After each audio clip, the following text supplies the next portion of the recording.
नतीजा आया, अतीक अहमद फिर जीत गया।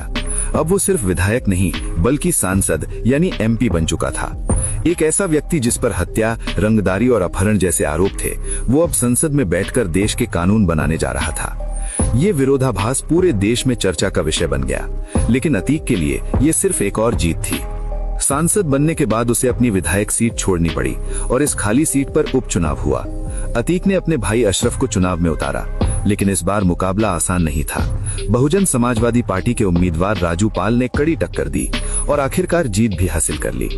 राजू पाल की जीत अतीक के लिए एक बड़ा झटका थी, क्योंकि पहली बार किसी ने उसके गढ़ में उसे चुनौती दी थी। लेकिन ये चुनौती ज्यादा दिन तक टिक नहीं पाई। अक्टूबर में जीतने के बाद कुछ ही महीनों में जनवरी 2005 में राजू पाल पर हमला हुआ, जिसने पूरे प्रदेश को हिलाकर रख दिया। 26 जनवरी 2005 गणतंत्र दिवस का दिन। राजू पाल अपने साथियों के साथ जा रहे थे, तभी अचानक उनकी गाड़ी को घेर लिया गया। चारों तरफ से गोलियां चली, बम फेंके गए, उन्हें अस्पताल ले जाया गया, लेकिन हमलावर वहां भी पहुंच गए और आखिरकार 19 गोलियां लगने के बाद राजू पाल की मौत हो गई। राजू पाल की हत्या के बाद पूरे उत्तर प्रदेश में हड़कंप मच गया। सड़कों पर प्रदर्शन हुए, राजनीतिक माहौल गर्मा गया और इस केस में नाम आया अतीक अहमद और उसके भाई अशरफ का।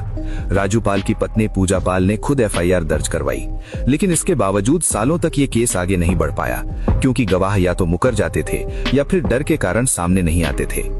इसी केस में एक नाम सबसे अहम था, उमेश पाल, जो राजू पाल के करीबी दोस्त थे और इस हमले के गवाह भी माने जाते थे।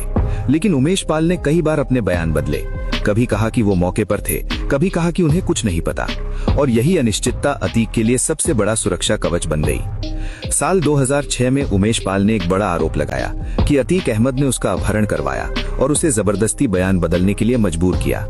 ये केस पहली बार अतीक को मुश्किल में डाल गया, क्योंकि इसमें सीधे सीधे अपहरण और धमकी का मामला था, और यही केस आगे चलकर उसकी जिंदगी का टर्निंग पॉइंट बना। 2007 में जब उत्तर प्रदेश में सरकार बदली तो अतीक की पकड़ कमजोर होने लगी।